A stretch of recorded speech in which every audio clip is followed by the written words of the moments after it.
Record. Okay. Now let's get into it. We want to make sure we capture all this great content. Okay, so a recap for session 1. Our first session, Blackness and the Environment. We had a great speaker, Dr. Michelle Doval, where we really got into the nitty-gritty of environmental racism, as well as the social determinants of health. So really understanding how they can analyze how we live in our community. So analyzing housing, transportation, air, or water, for example, so that we can understand how everyone is living in their community. And this helps research. Dr. Doval is a researcher and a professor at Howard University, so this really impacts her work. And then furthermore, understanding how our Black bodies are in an environment. So how Blackness, wherever we live, influences us, and as natural beings, we are an environment.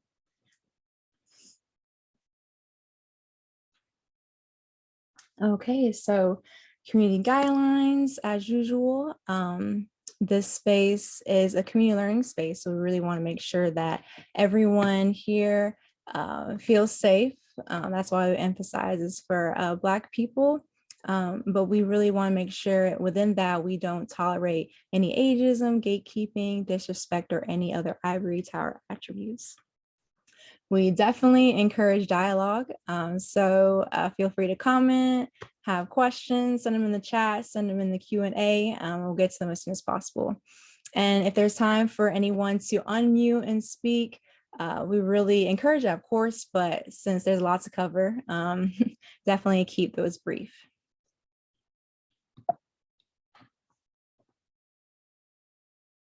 Our learning objectives is overall throughout the EL room, and then for today, for our session topic, I'm not gonna go through all of them, but just highlight that we will be discussing land, its importance and intersections, as well as Black environmentalism and Afro-Indigeneity. And then our guiding questions for today. So just in case y'all didn't see this description or want a quick recap, I'm gonna read out the description of today's topic and go through these guiding questions.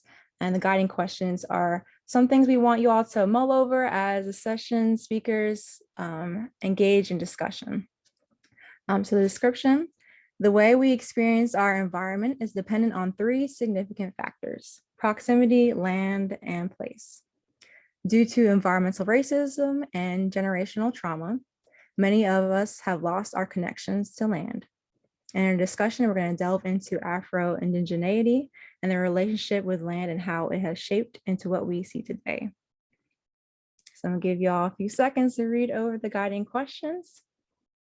And then we can jump into our session speakers. They can give us a little intro about themselves. I'm going to go ahead and stop sharing my screen so you can see their beautiful faces.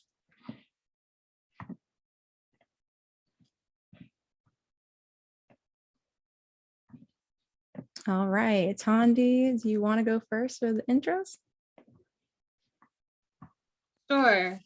I trust everyone as well. My name is Tondalea DeRosa Caesar. I also go by Tondi. I live in DC, but I'm actually in Boston right now. My mom, shout out to her because the setup, I didn't know if it was gonna work, but it works out. And can you guys hear me well, by the way? Okay, cool. Yeah, and I went to Howard University. I like to call myself a sower of the seeds and the seams because I design and I sow, and I also actually cultivate.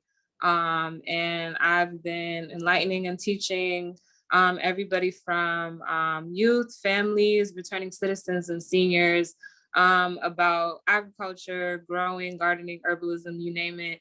But most importantly, I focus on applied agricultural research and how the demographics I teach and serve, how they can apply regenerative lifestyles and practices within their life, and transforming degenerative practices and lifestyles And yeah, like in a nutshell. And I also work with Hustlers to Harvesters in partnership with Tuskegee University's Carver Integrative Sustainability Center, which I also do communications work with them as well.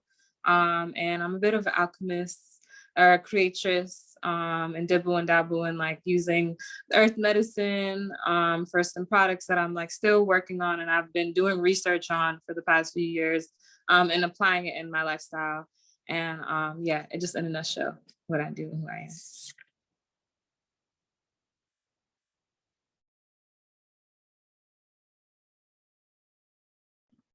Celine, want to go next?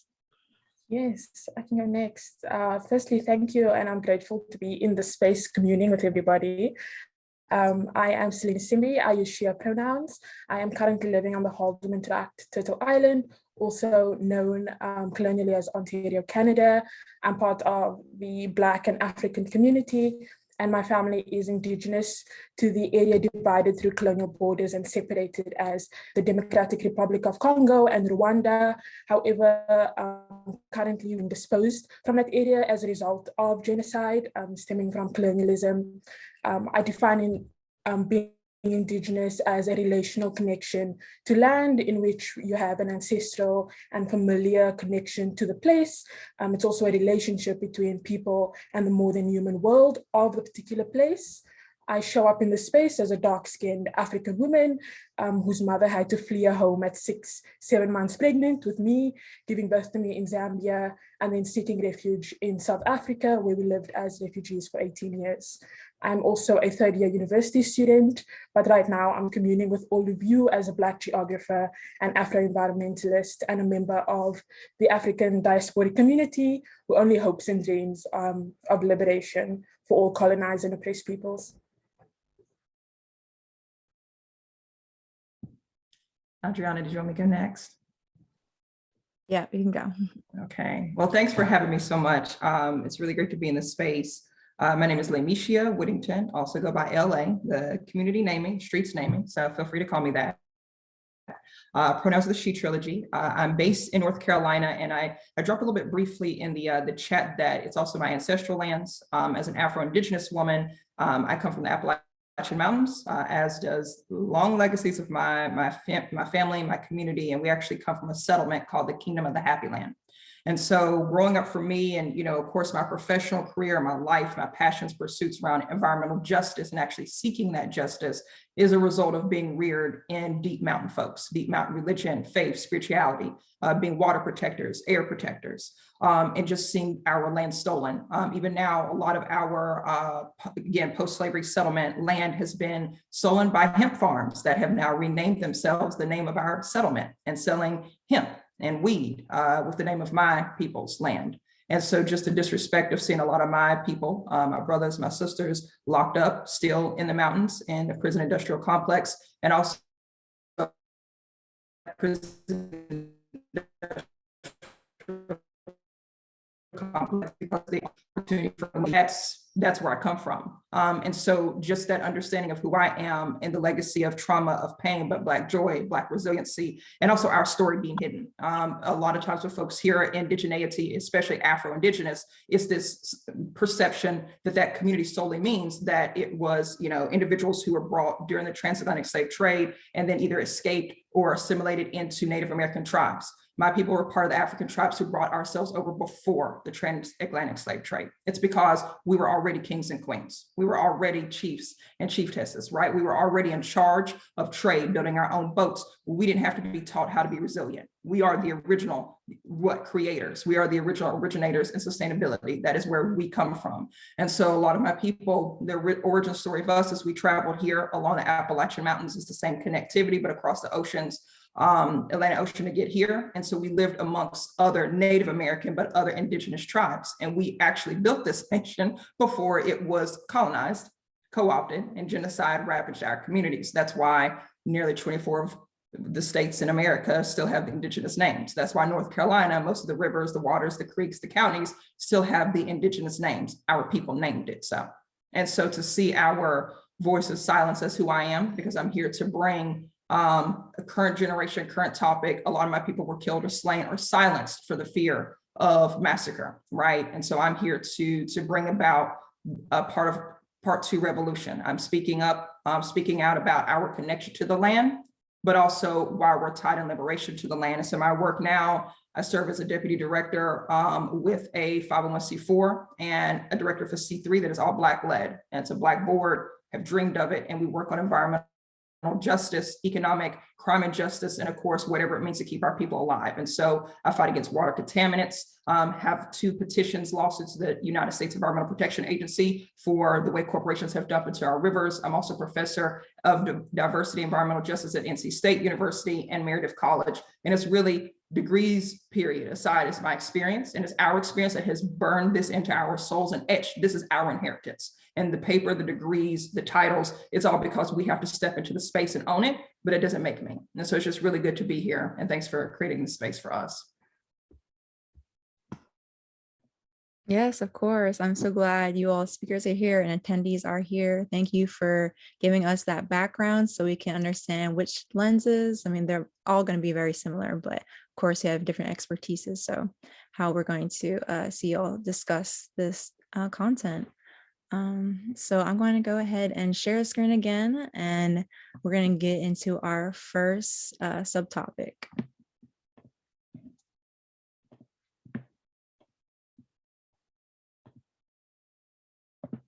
All right, so Sankofa is going to be start off with Tondi, so we can go ahead and get started. Awesome. I'm so excited for this. So, for those of you who aren't familiar with Sankofa, Sankofa means to go back and get it. And the Akan proverb goes, and please excuse me if I'm pronouncing this wrong. I always have to honor Indigenous tongue and languages because that is something that has been stolen from us. It's very important to our identity, which is Sewo, Were, Fina, Wosan, Kofa'a, Yinkili, which translates to wit, it is not taboo to go back and get something after you have forgotten it. Or literally, if you forget and you go back to get it, there is nothing wrong with it. And the symbol which is depicted is a bird bending backwards towards an egg, which is the past. So what I want to focus on is how can we critically reflect, investigate, examine, and retrieve from the past in order to learn, grow, evolve, build, and imagine, as well as co-create a brighter future. Now, how I understand this, and I want to paint a picture for you guys, is through regeneration. As I mentioned before, a lot of the work that I do is focusing on regeneration and regenerative agriculture. And for example, as an analogy, with compost is something that can be applied in your lifestyle. Like, I'm always amazed when I dump waste, which is considered something that can be nasty or trash, right? Like how within 30 days, the worms and microorganisms, they work together to break it down, to turn into nourishment for the land, which is really Black gold. And I think that's beautiful, how you can turn something which is considered trash into treasure to nourish our environment, and using that mindset. And this is something that I also teach as well. So for example, so how this correlates to Sankofa and the practice of Sankofa is through the definition. So according to the National Institute of General Medicine Sciences, regeneration is the natural process of replacing or restoring damaged or missing tissue, cells, organs, and even the entire body parts to fully function in plants and animals. So as we investigate the past, and through the complexities of what we have endured as a people, and I'm talking about,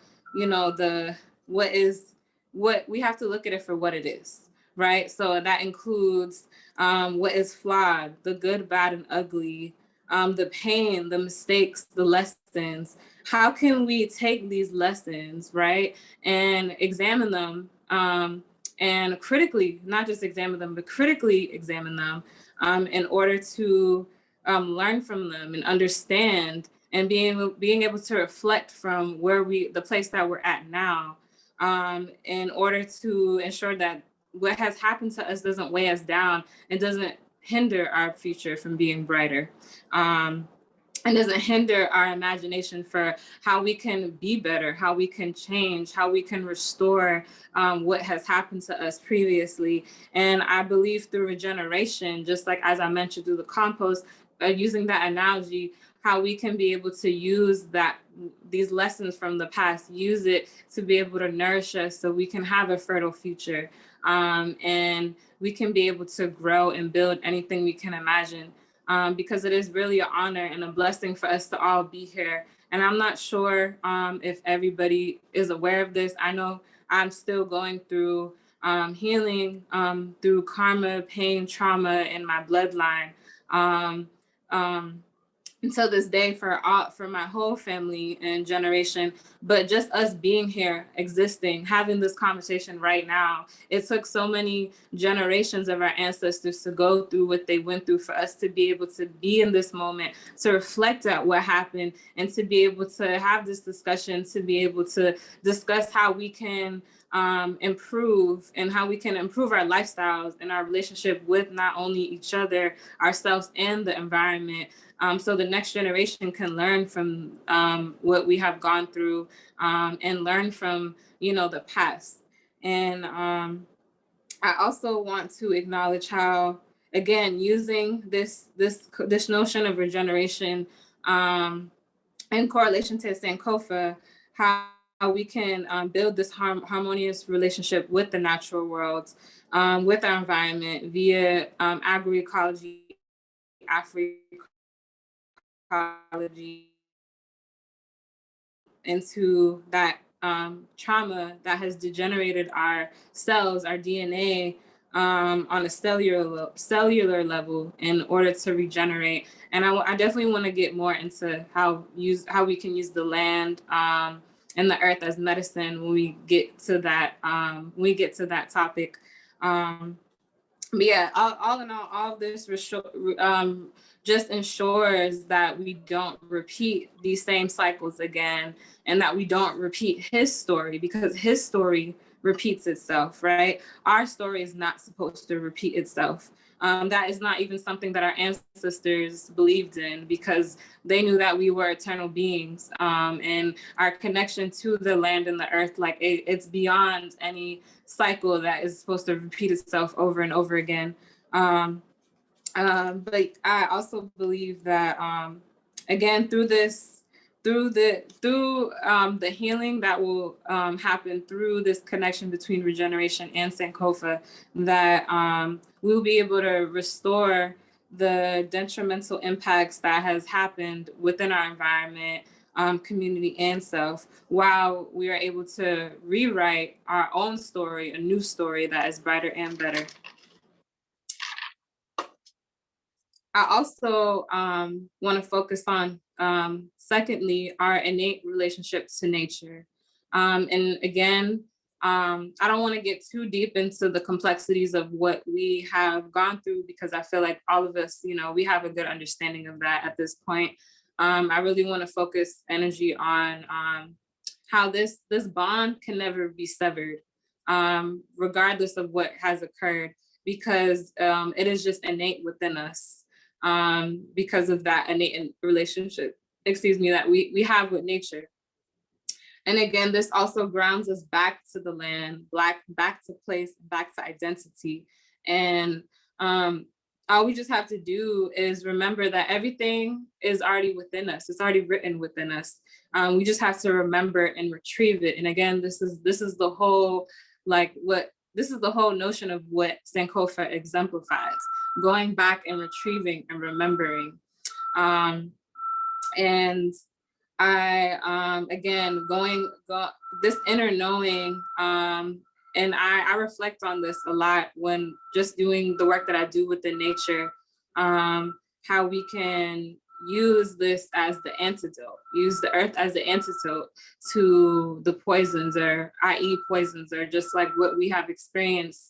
And again, going back to that, and it's like the deeper and farther you go back, even past enslavement, we go back to traditions, knowledge, wisdom of this planet, and just that synergy, that harmony that has always existed between all living things on this planet, and how healing that is in living in that type of harmonious ecological society. And I also want to get into what this looks like. So again, going back to these practices, which I'll get into a little bit further.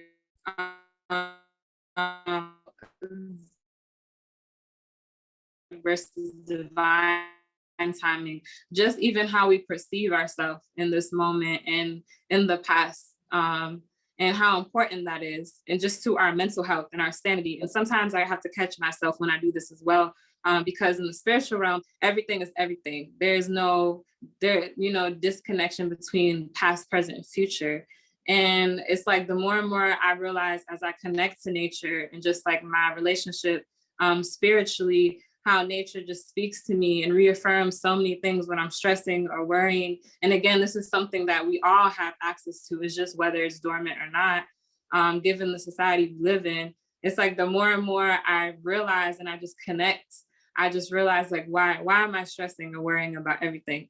If, like spirit is just reaffirming that through nature and through the earth, that everything is going to be fine. Everything is going to be all right. You don't have to focus. You don't have to stay stuck on what happened to you in the past. You don't have to stay focused on the trauma and pain that your ancestors have gone through. And just, again, having that connection is just so sacred. It's so powerful, because once you snap out of that mindset, you realize that like we really are so powerful.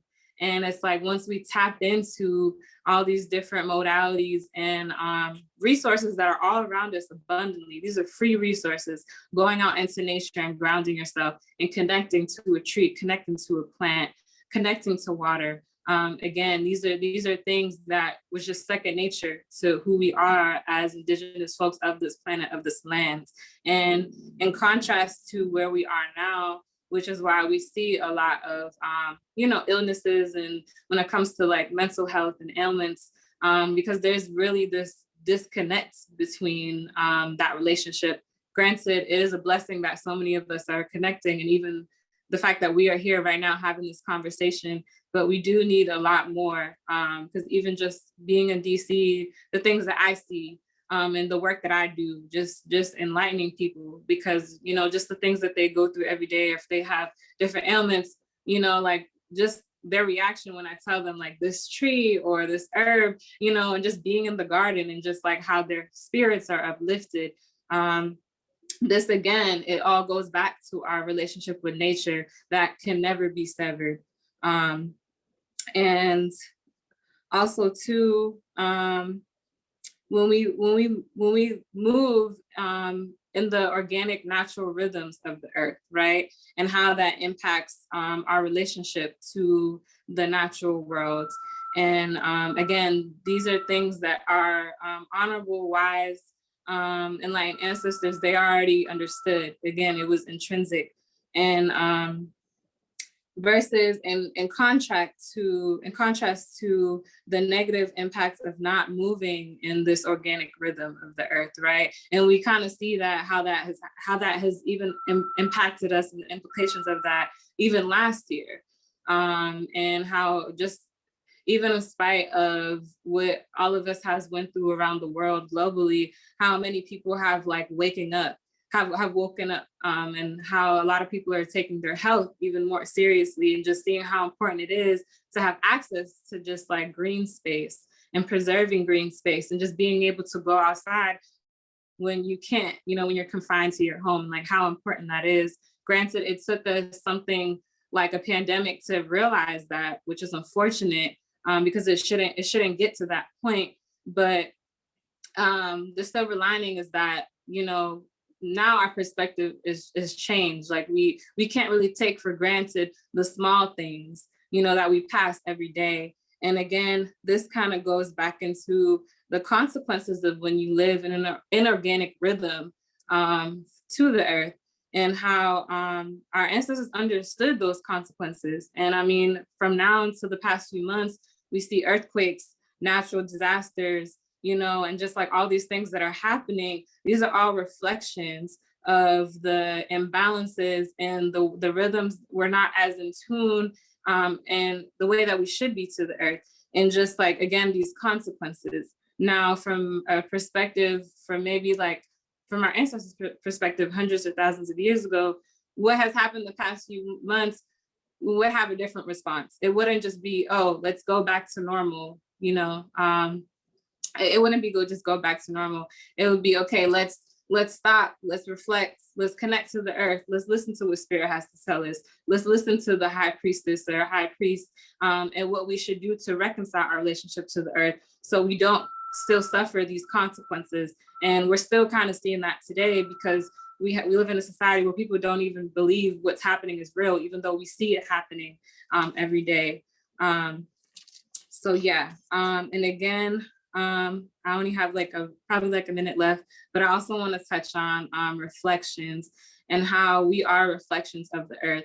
And I always meditate on this, and I'm just always in awe on how when I'm cultivating in the earth and the lands, when I see my skin, my melanin, and how that is a reflection of the soil, it's a reflection of the compost, it's a reflection of the roots and the branches, and just even going into sacred geometry. I don't know if everybody's familiar, how we are reflections of the earth, which is a reflection of the divine, and how we were, as imperfect as we are, we also were created perfectly in that image.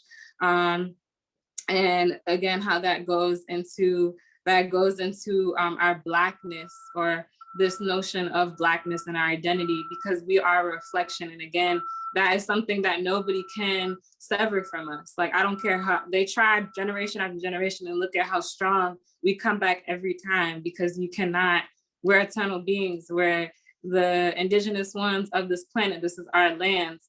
You cannot like kill that, like that would never happen regardless. And yeah, I think I'm gonna leave it on that note, because I think my time is up. Thank you for giving us that foundation, Tondi. Really appreciate it. And for these reflections that we see on the screen, if y'all want to add them in the chat, what y'all thought as Tondi was going over our first subtopic. All right, now we're going to move on to proximity.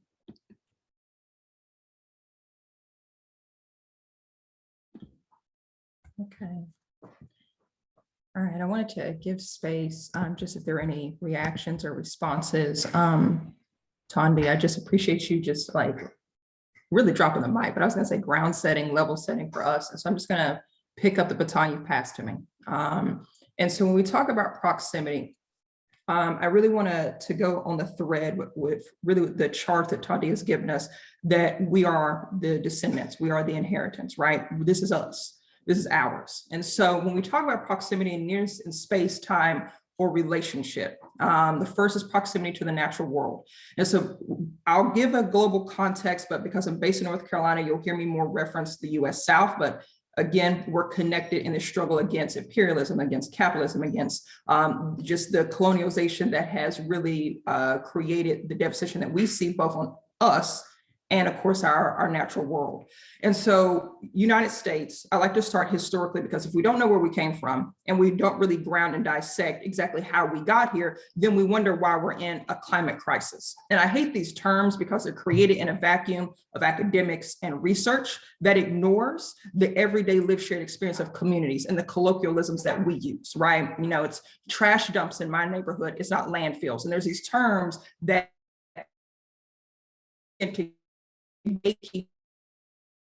but also the impact that we incur when both us and the land are attacked. And so when we're talking about this climate crisis, when we're talking about the impact on Mother Earth, it didn't just start in 2021. It didn't just start 10 years ago.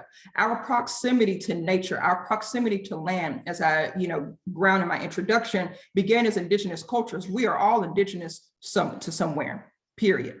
And so our thrivability, our sustainability, how we grew off the land, right? I recall my great grandmother, she would actually till her garden seasonally. She's the one who planted every single rose bush, every single petunia was her favorite. We still have flowers now. That is a legacy of her, even though she is passed away many years ago, right? And so this sustainability has been in us, but also the, again, exploitation of our bodies and the land, which is why we are coupled in this resistance together.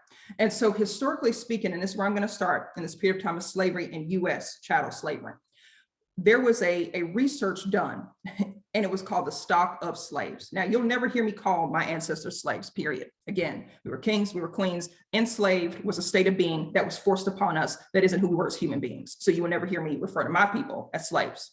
So being enslaved, but they called this research the stock.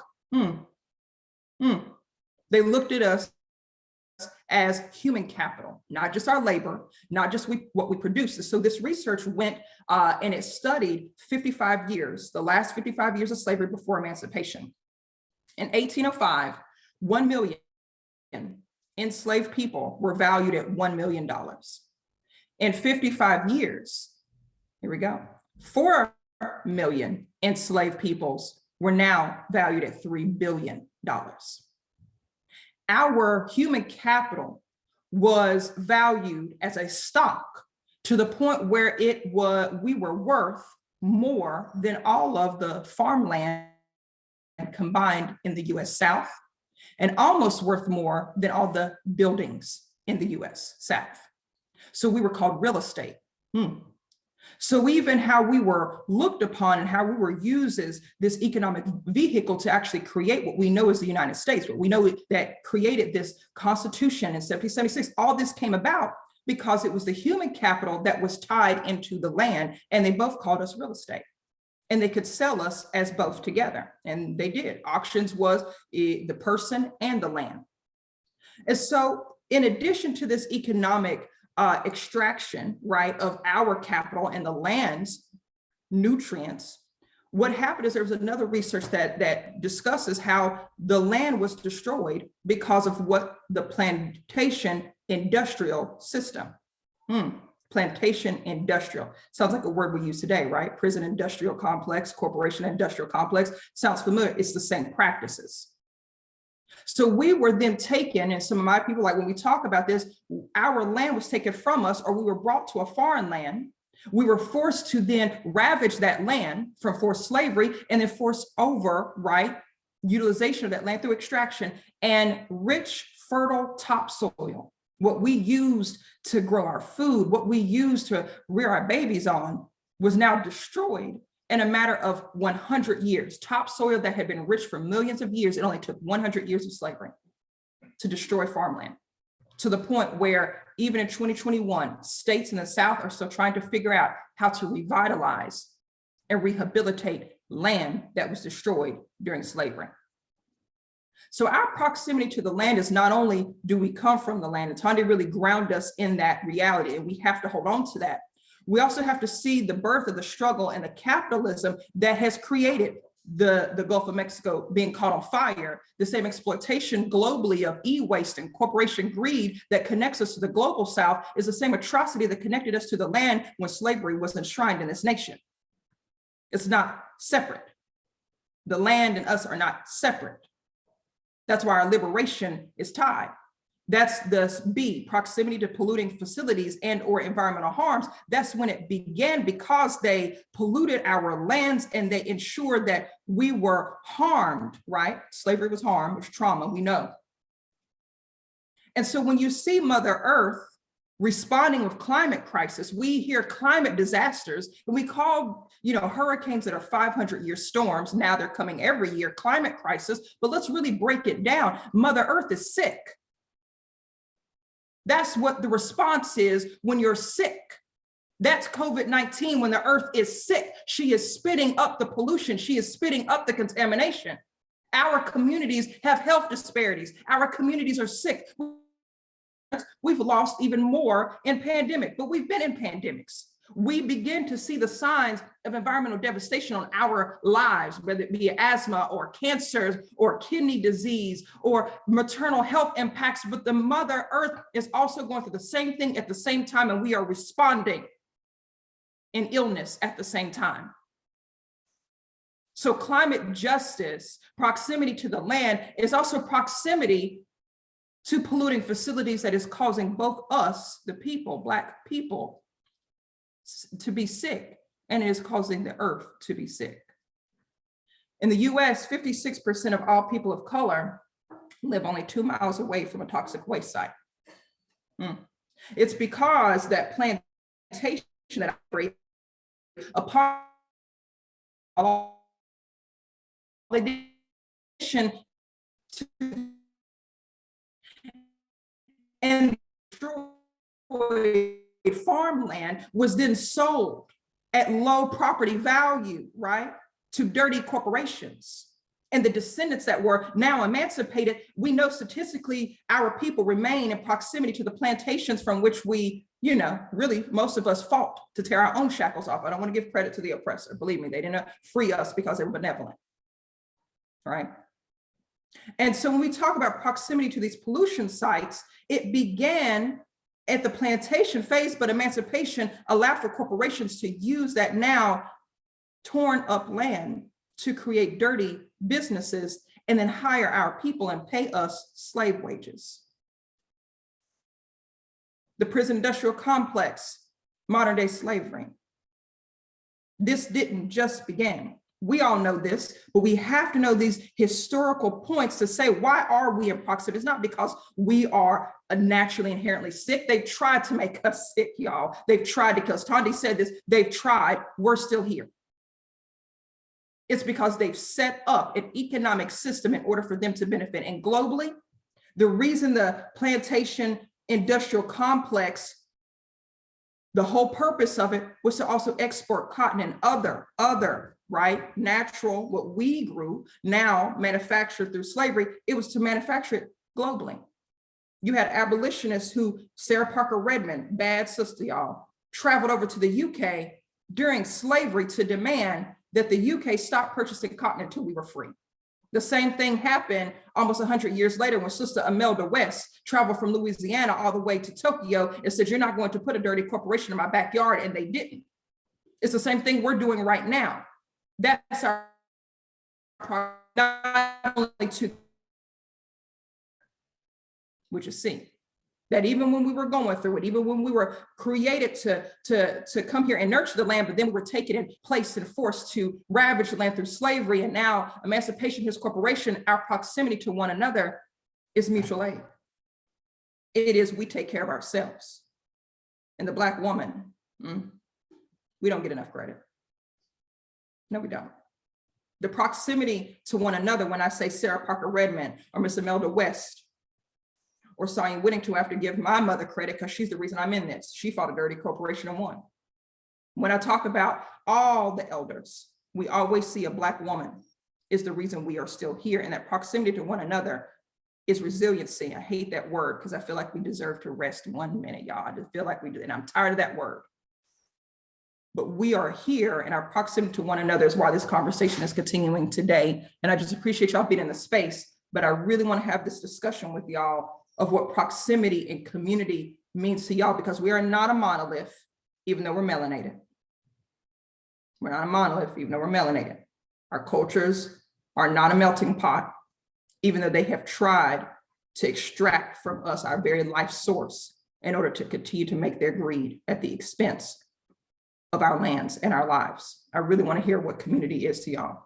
And we'll pause there as we're going into discussion.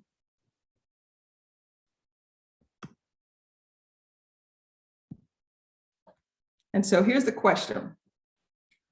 I shared a little bit about what my community is, right? I said being Afro-Indigenous, the Black people of the mountains who hid for survival, but loved one another, right? Under the veil of the Appalachians. That's part of my community, but my community as a whole is Black women. I'm gonna just tell y'all, y'all keep me sane, y'all keep me in love. Y'all keep me accountable.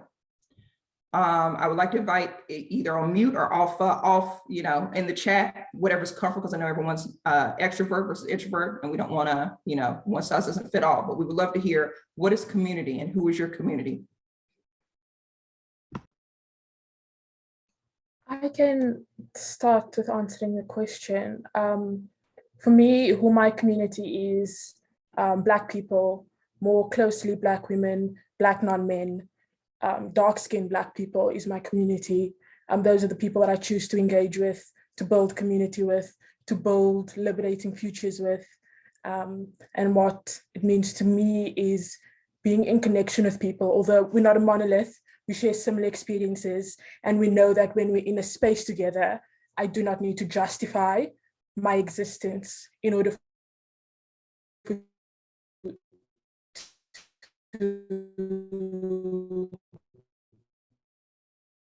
know and hold space for humanity. Thank you, Celine.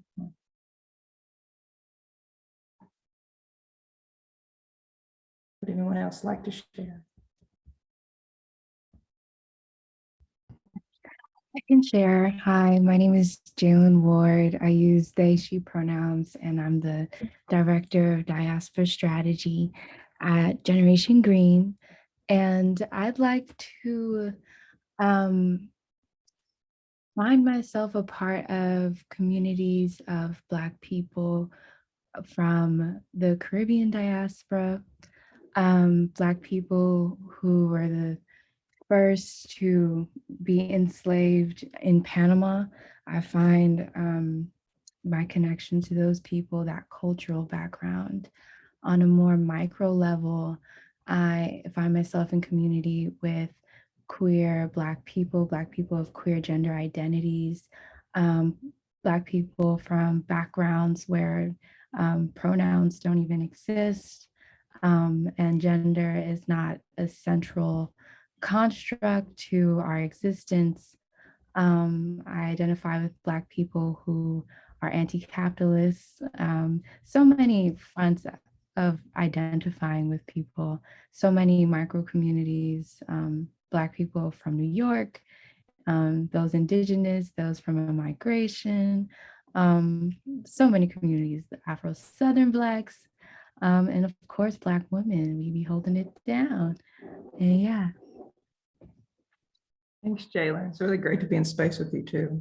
And Serena, did I pronounce your name correctly? Serena, I thought I saw you come off mute. Yes, you said it right. I identify with people that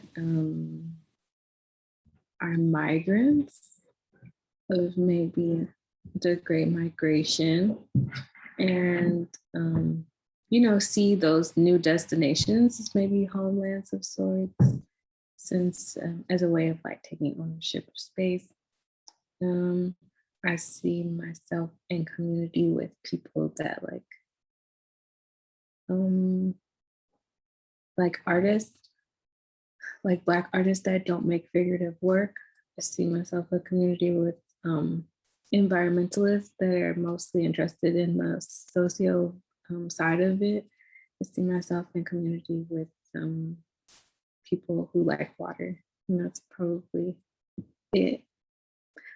But community is broad, and I think it changes, and it changes with age, and it changes. I don't know, because like right now, I do find myself to like young people, or like I feel in community with young people, but then later I might not feel as in community with young people. So I think it is more dynamic too.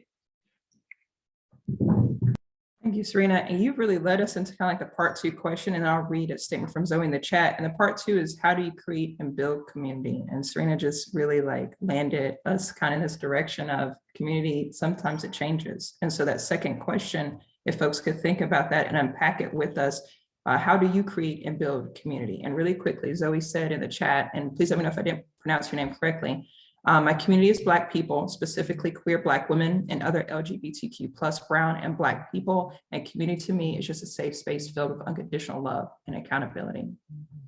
And so the next question, how do you create and build community?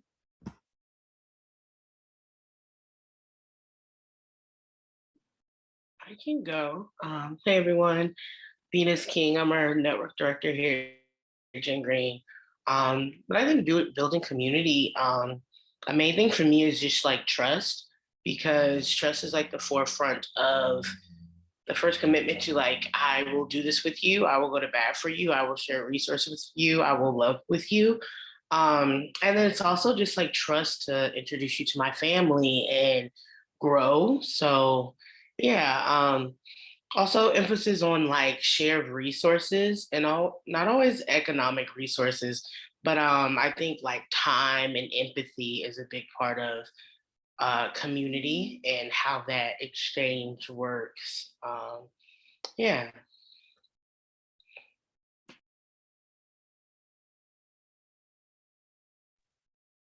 Thanks, Venus. Good being in space with you. And I'll go back on mute to continue to create space.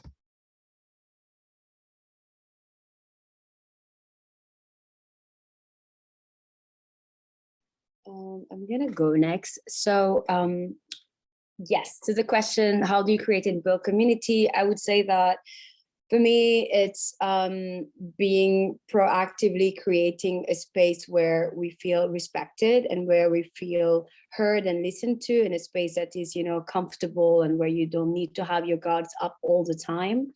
A space where you don't fear to be judged, you don't I don't know, it's like a space where you just feel comfortable because you are building and working as a team with all the people. And yes, again, sharing resources, we shall not material, but also intellectual, and trying to build conversations where it's constructive and where also you can heal together. And I think that's one of the most important things, because sometimes healing is not just being alone and healing yourself and doing self-care activities, but it's also deciding to heal together as an ensemble. And for me, that's really what community is. It's that feeling of having all sharing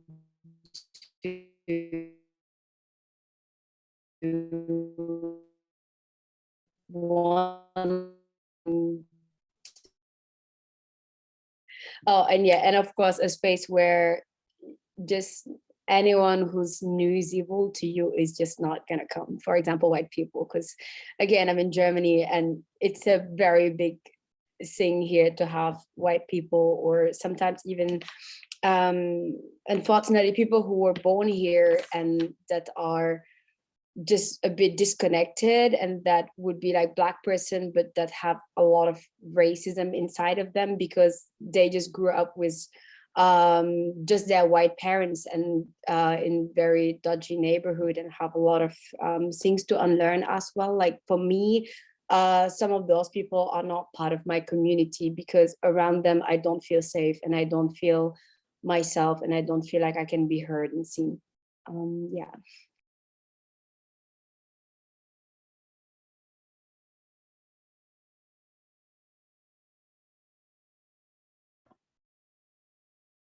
Thank you everyone for sharing. If you want to continue in the chat, you can definitely do so. I think right here is heavy on the connection, and with ancestral land being the next topic, you know, many people are connected or disconnected. So finding your root in that and how we can navigate is going to be really heavy in this next subsection. So I'm going to go ahead and reshare and we can jump into this subtopic.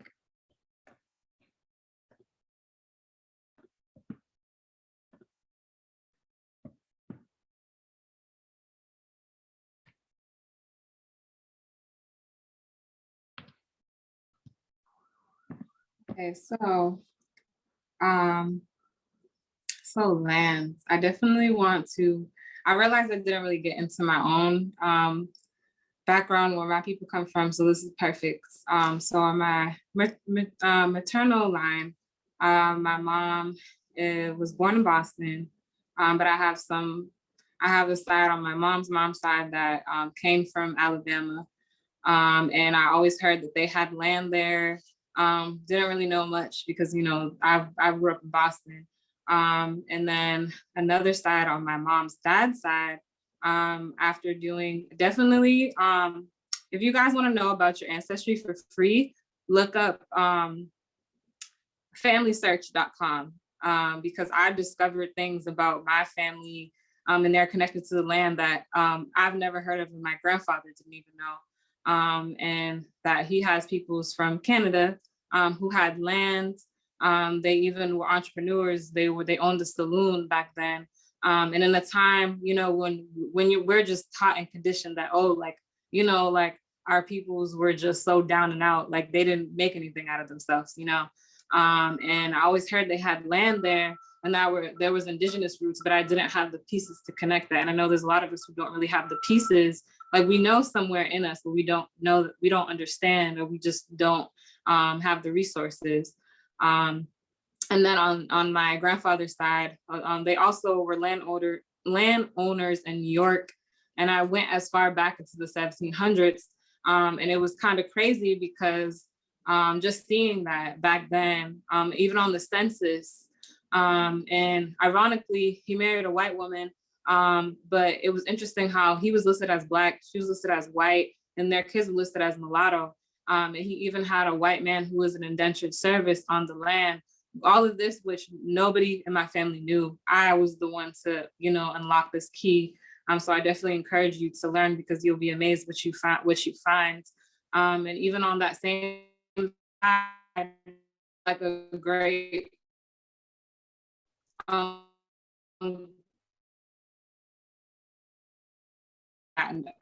nobody knew. So it was just, I was honored to be able to, the website is FamilySearch.com. Again, I was honored to be able to connect those dots, because just these pieces alone, this is exactly what the system does to you. And just, you know, the conditioning, just like ingraining in you that, like, you know, we don't come from anything. And whole time, we're descendants of landowners. We're descendants of people who have been on land all on this continent and around this world, and we probably don't even realize. But that could be the reason why you have a connection to the earth, you know. And then I'm just thinking in retrospect, no wonder why I have so much connection to the earth, and no wonder why I have this entrepreneurial spirit, because it is always was in my bloodline. I just didn't know. And also on my grandfather's side, his dad migrated here from Cape Verde. And I found out the island that he came from was an island. Cape Verde is an archipelago off the coast of like West Africa. Well, really its own island. Where the tiny island that he came from called Fogo was actually a volcano island. And the people there, every few years, because it was a volcano island, they had to rebuild their houses and regenerate every few years. And it's funny because he was a bricklayer or a mason, and that was the kind of work that he did when he came here. Granted, this is information that my grandfather didn't know. He was a baby when his dad passed away. But again, it's this connection to the land that my ancestors had, that, you know, which is probably why I have this connection to regeneration. I have ancestors who lived through regeneration to their land, where they had to rebuild everything when a volcano erupted and everything was, you know, demolished, and they had to start over. And I just find that beautiful, again, because these are stories that I'm sure each and every one of you on this call right now probably have a story. I'm not saying exactly similar, but have a story in connection to land that you didn't even fathom, you know. And that's something that's so beautiful when you connect to your roots and your bloodline and that connection to land. And on my dad's side, my dad was born in Haiti, or Haiti, and it's so, in spite of a lot of the issues, because I know there's been a lot of things going on in the news over the past few months. But all in all, again, that word IT, right? It means it goes back into the phone language of earth land, and that I means earth land. And I always think it's interesting, the countries, and just like in America, how we see certain names, you know, these are indigenous names that were carried or changed. IT is an indigenous name of the people there. And I always found that interesting, because it's like, we were enslaved, or we were moved around, but for some reason we still have a connection to this word, right? So how can we still have a connection and still call this land the same land, and the indigenous people of the land of Haiti, they still have a connection, even spiritually. Some of the deities that they honored are some of the same deities that are honored in like voodoo, which also comes from voodoo, and these same deities are connected. And again, which I find is so interesting when you look at any type of indigenous spiritual practice, regardless of where you map it around the world. And this can be Ifa, even Santeria, voodoo, voodoo, hoodoo, or any other indigenous way of life or spiritual practice that I have not mentioned. They all center around the earth, and a lot of other very important virtues and values. But I find it interesting that the earth is always sacred to them, right? And this includes just like the natural world, like water, how sacred and beautiful it is. Just that reverence to that, like you find that across the board, regardless of what we are taught to believe, regardless of what we are brainwashed into thinking to be scared, of who we are, something that we've practiced for thousands, hundreds of thousands of years before any colonizer got here. I just find that interesting. And this kind of circles back to that question of what are our Afro-Indigenous and ancestral connections to the land? And the second question, how do we use the land, and what does that relationship look like? And I strongly believe that everything we need to heal ourselves, again, going back to that antidote piece that I mentioned earlier, is found within the earth medicine.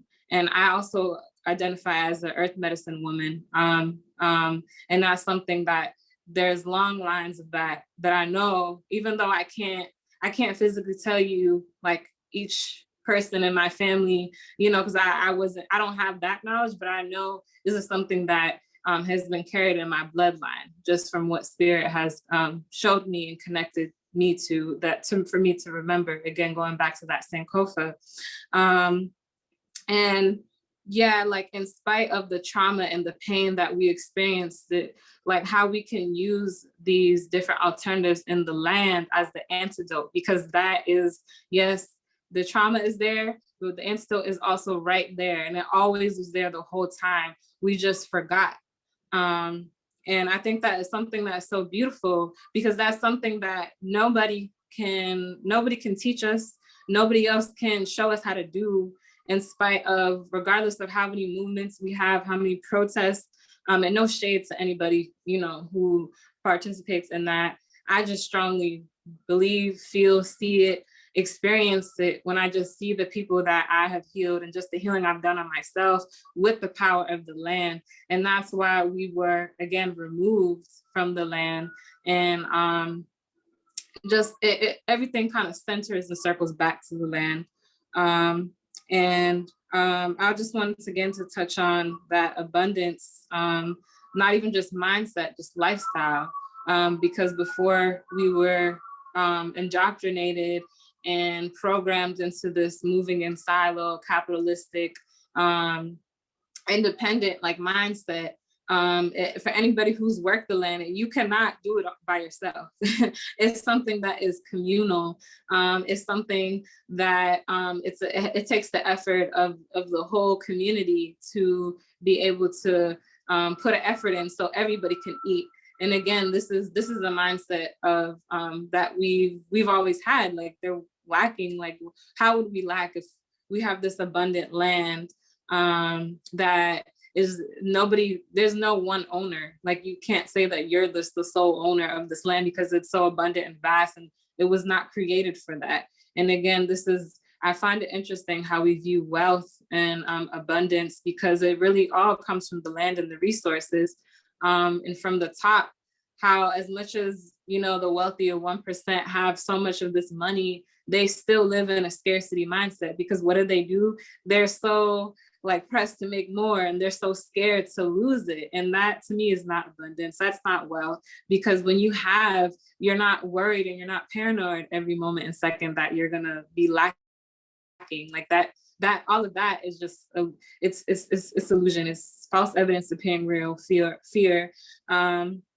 And I just look forward to, as I know it's happening now, but I just look forward to this future where we like step away and break away from that mindset and really, which leads into my next question, which I want to ask is, how do we galvanize enough of us to reconnect to the lands, and which kind of piggybacks in like, are we connecting and how? If anybody wants to like feel free to like jump in and answer that, or respond to anything I just said as well.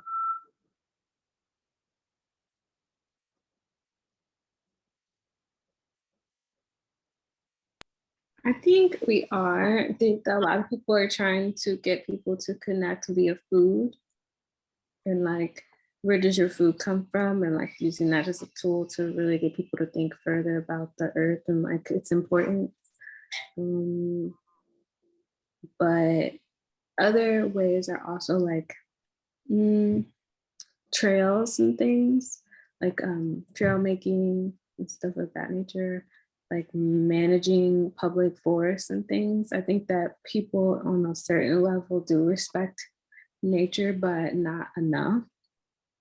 And so we sort of think of it as like a luxury, like we started to. So like constructing access to nature as a luxury and more like just like a part of being, like you should be able to go outside your house and connect to something, even if it is just like the birds, but you should definitely be able to like connect to more than one resource at a time because it is so abundant. And like, are you able to do that? I don't know. I think that's something that the pandemic is bringing up. Like a lot of people realize I can't go outside my house and just go for a walk. Like I don't always feel comfortable. And it's like, well, why don't you feel comfortable? And I think that access to nature does influence people's migration, like especially Black people. Like I think a certain amount of people moved to suburbs because they wanted to, like nature access was a part of that. Do you get what I'm saying?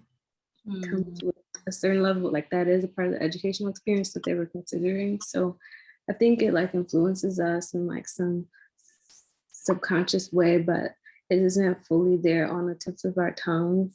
But the biggest impact to like get it there has been through like food justice, from what I've seen.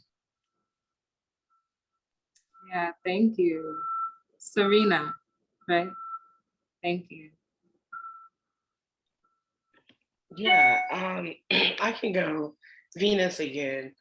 I think it's kind of mixed. Like in the Black environmental space, I would say yes, we're out here, we are connecting with nature, and yeah, but then I also like am on TikTok and see videos. Like I just saw the video where it was this HBCU had like a planting trees event, and somebody was making like a video on some like, why they got us out here planting trees like we slaves or whatever, right?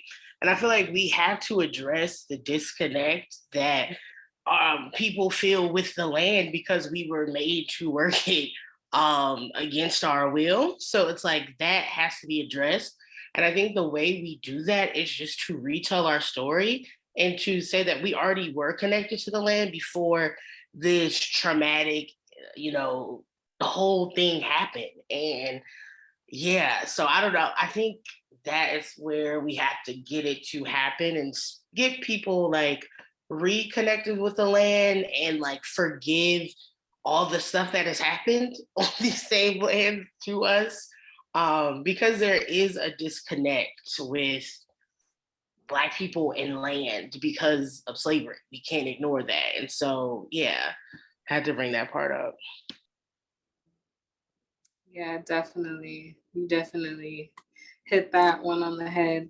And I forgot, I made a note about the indoctrination of like foreign inorganic lifestyle practices, right? Like, and again, that is just a product of that indoctrination, because we were programmed to think that like our whole life story of our existence just started with enslavement and but it was like we had way like there's so much things that we don't even have access to right now because it was destroyed, or it's hidden somewhere, but yeah, definitely appreciate that. I can hop in next. Just in complete agreement with what Venus just said. I'm just kind of taking it in, kind of reeling around the truth of that. Some of it, it's always on my mind, is like when we're galvanizing our people and land, it's always a question of what is our goal in unification on land?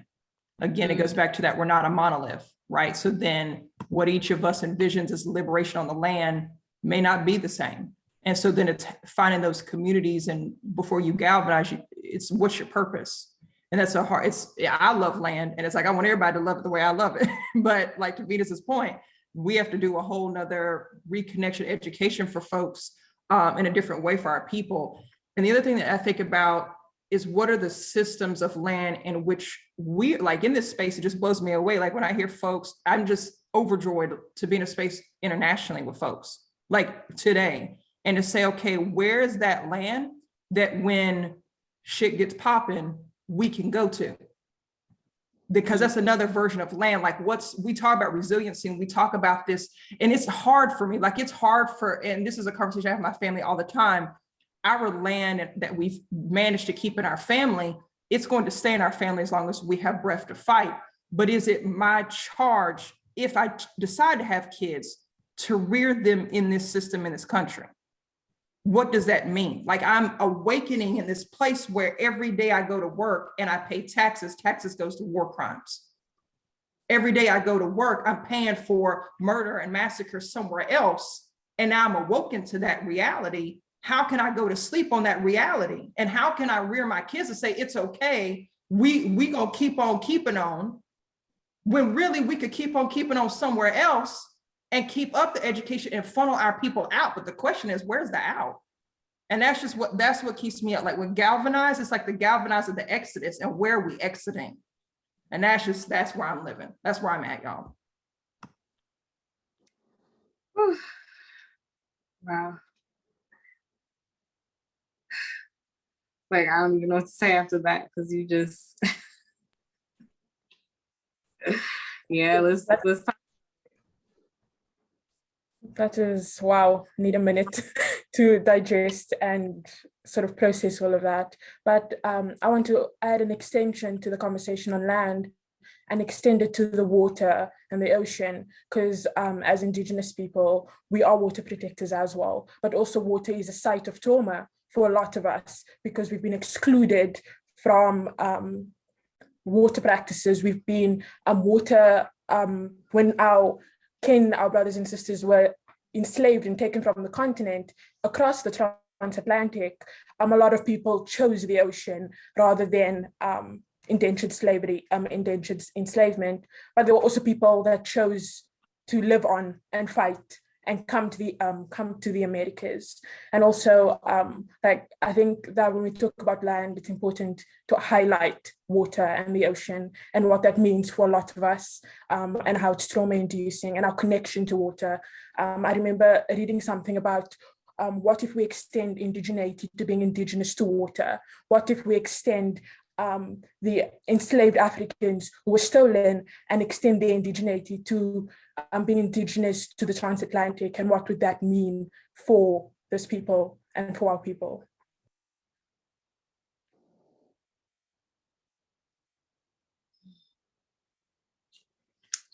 Thank you. A great book on which you mentioned with water too that I'm still reading is The Healing Wisdom of Africa. I don't know why I'm blanking out on the author, but he talks about that, water and ritual, and like how important water is to us because of the connection we have.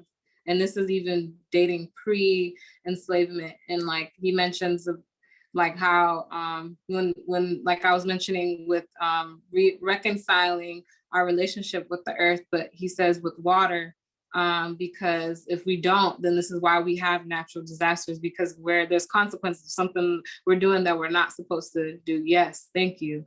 But yes, like.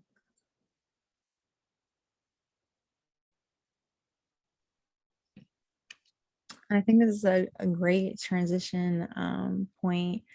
Our next topic is place. And I think going back to what LA was saying, finding, like, being, especially in the US or wherever you are right now, and not feeling safe within your place, and how do we find our own place? So we're going to get into that and what placemaking means as well.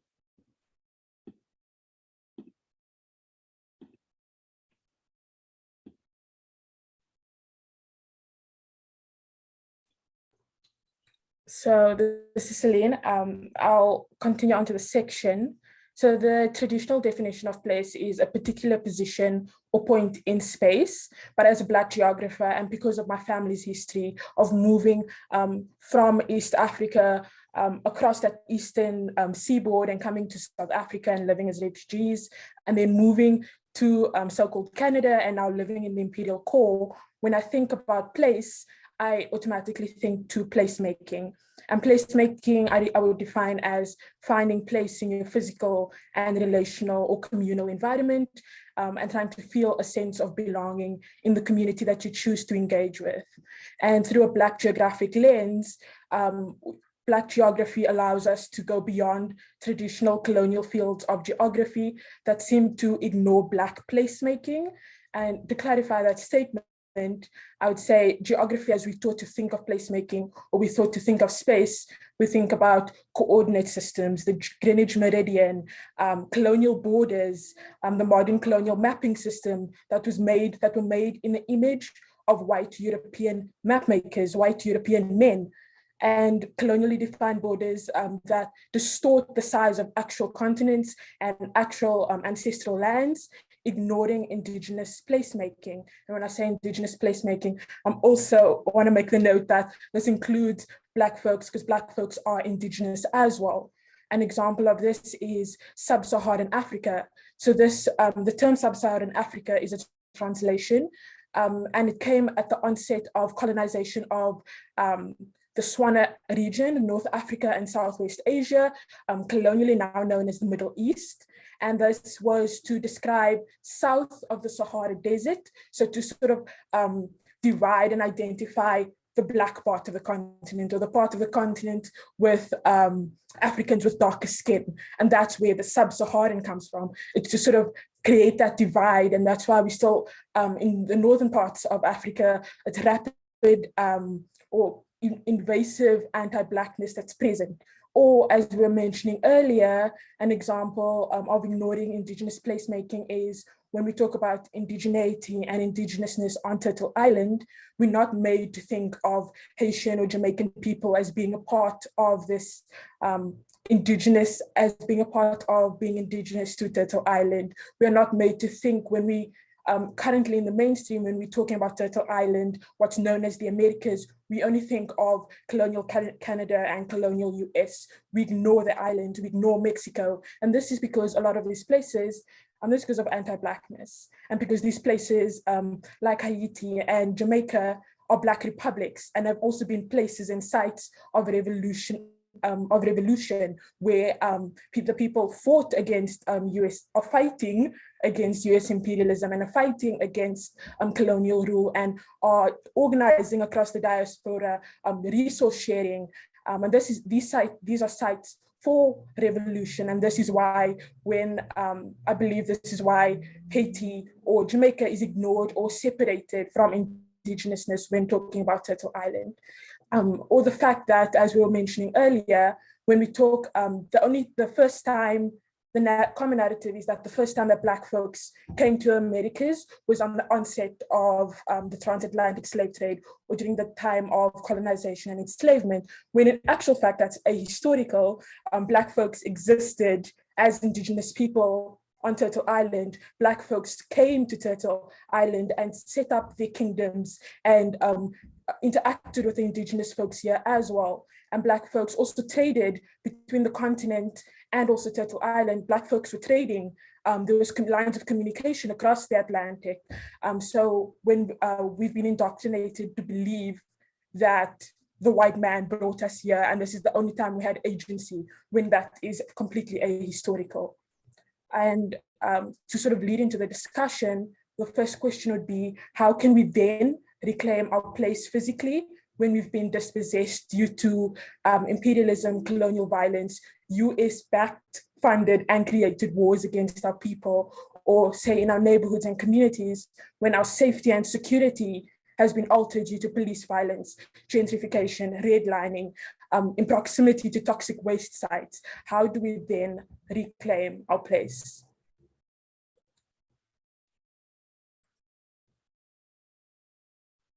Yeah, and I invite you all to unmute, contribute, and also just anything that I just said.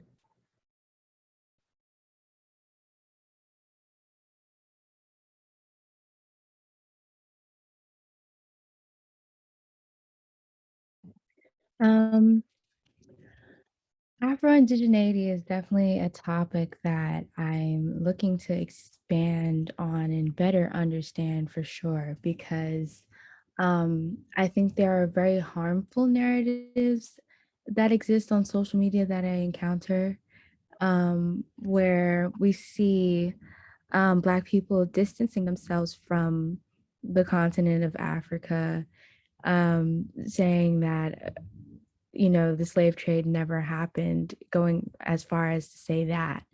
And I think several things can be true at once. And I think people find information and really run with it. So in these conversations, I'm really exploring how we can better educate ourselves on our history since it's so fragmented and lost. Like, it is a valid question to ask, where are the ships? It is a valid question.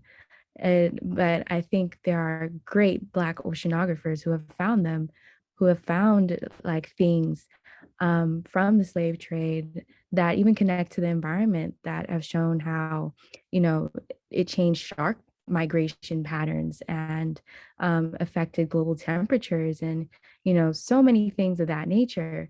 So I think we really need to start having a conversation about what is true about our history, because it's so difficult to find.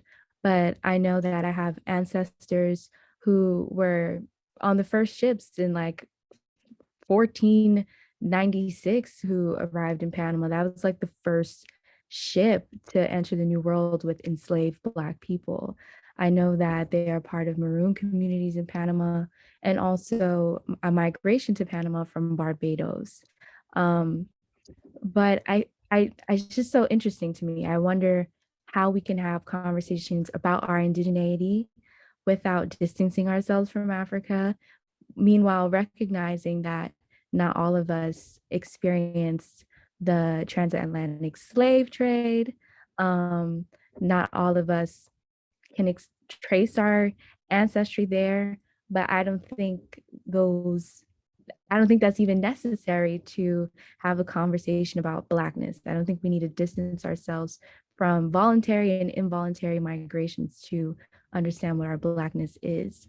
I think we're all Indigenous people to somewhere, of course. But Afro-Indigeneity is like, it's people are making it the Americas versus Africa. And I'm just like, why? Why are we doing this? So if anybody has resources on that conversation, because I know it's as old as air, that would be amazing. Thank you for sharing, Jalen, and that's very true.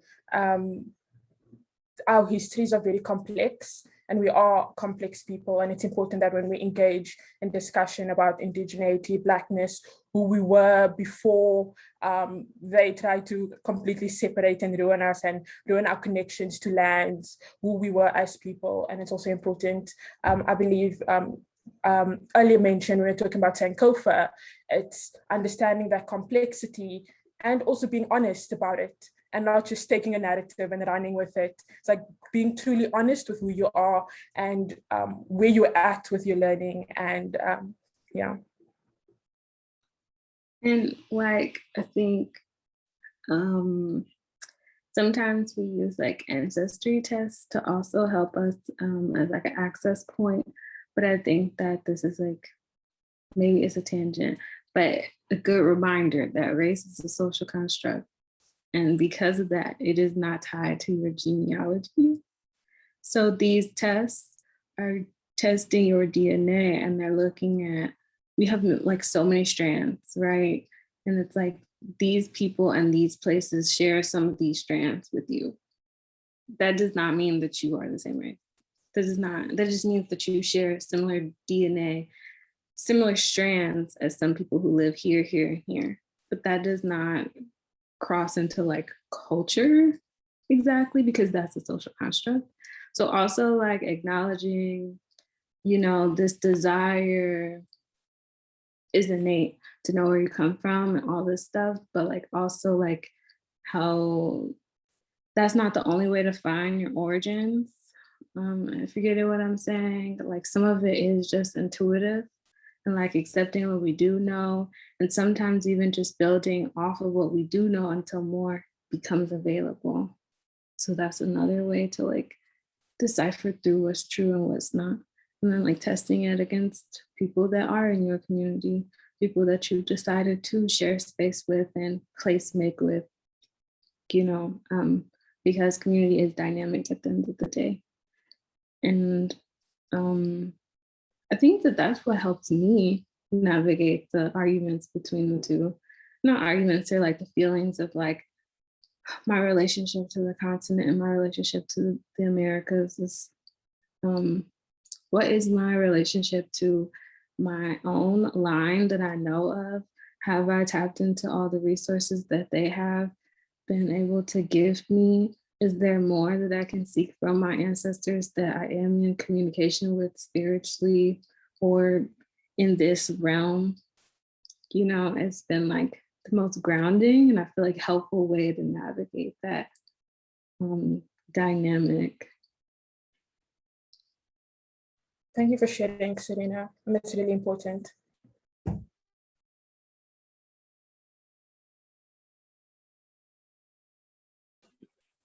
I wanted to share something in response to Jalen's question, just about how to grapple with your own identity, just being a result of the diaspora and whatnot. And for me, as a Black American, and in my studies, I was able to learn about Edouard Glissant.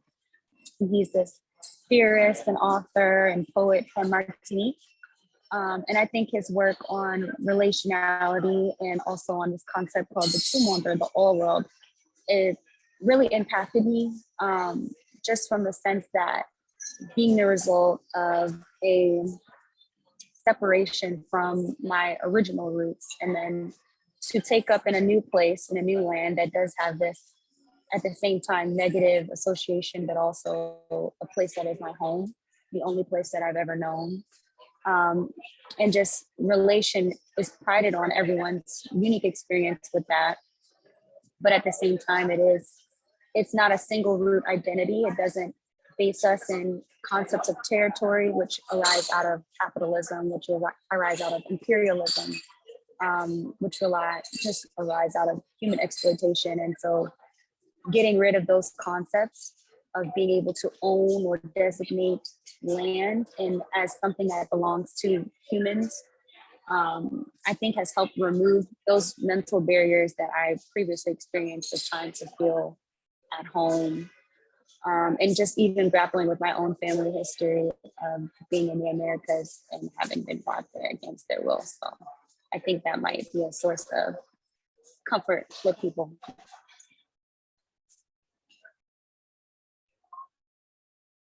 Mm-hmm. Thank you for sharing, Samia. And can you share the name that you mentioned in the chat of the person? Yeah.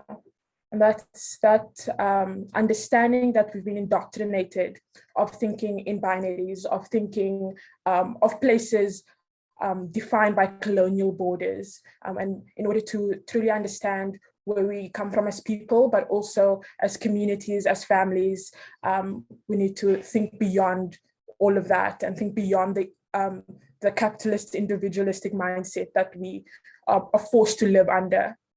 And to sort of end this section off, I invite you to sort of imagine a future that you would want to live in and describe that particular place, the feelings of the place, the people of that place. It's just a moment of reflection and thinking of possible futures.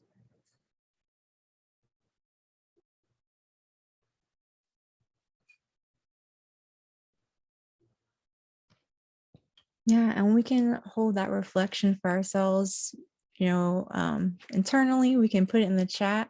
I know we are coming up on time, so I don't want to hold people too long, just out of respect. But thank you all for attending and joining us in this conversation. Oh, I see Venus has her hand raised. Okay. Quickly, if Venus, you have one last thing. Yeah, I was just gonna say we're actually having a world building visioning session next Monday at 12 p.m. Eastern time to have that like visioning moment of the world we want to live in. So just wanted to do that plug real quick. Yes, thank you. Yeah, you can bring all those thoughts to that conversation. I do want to ask if, because this has just been such a beautiful conversation, amazing people here. If everyone's comfortable, if we could do like a quick little screenshot, just capture this moment. If y'all are down, if y'all are not, say something.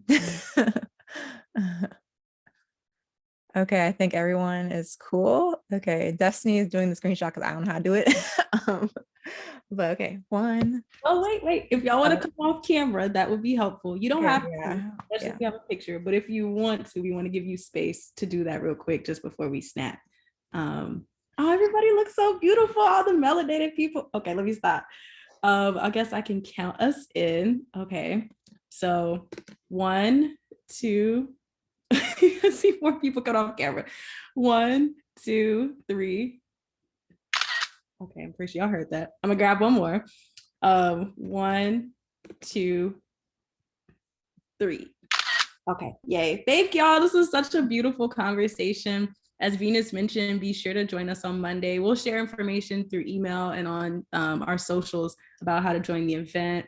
And yeah, I hope you have a beautiful afternoon or night for some folks. Yes, yes. We'll see you all on our next event or on the interwebs on social media. Bye, y'all.